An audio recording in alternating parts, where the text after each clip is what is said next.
In today's video, I'm going to teach you how to create a report in Microsoft Project. Let's start with the fastest approach, built-in reports. Open your project in Microsoft Project so the report can pull real data. Head to the Report tab along the ribbon. You'll see groups like Dashboards, Resources, Costs, and In Progress.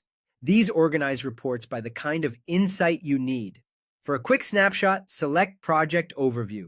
To focus on spending, choose Cost Overview.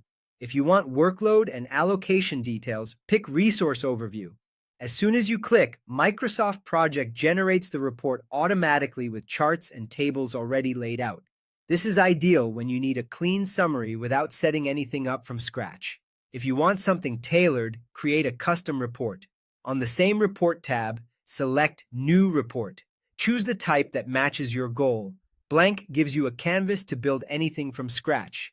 Chart focuses on visual graphs, perfect for trends and comparisons. Table presents a structured data list, great for details and audits. Comparison places two visuals side by side to contrast scenarios. Enter a clear name so you can find it later, then click Select. Your new report opens ready to customize, and you can add charts, tables, text, and images to tell exactly the story you want.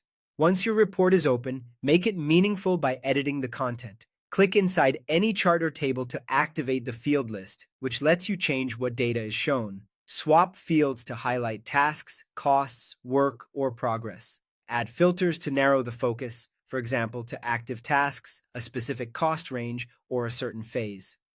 Adjust colors and layout so the report is easy to read and aligns with your style. The best part is that reports update automatically as your project data changes, so you won't have to rebuild them when the schedule or resources shift.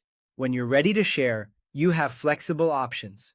Copy the report and paste it directly into Word or PowerPoint for status decks.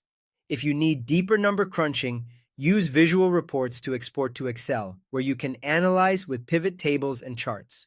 For a fixed snapshot, print or save the report as a PDF and distribute it to stakeholders who don't use Project. A few important tips before we wrap up. Reports update automatically as your project evolves, so keep your project data accurate. Make sure tasks and resources are assigned. Otherwise, many reports will look empty or incomplete. And save a baseline early so you can compare planned versus actual cost and progress over time. With these steps and tips, you'll produce clear, professional reports that keep your team aligned.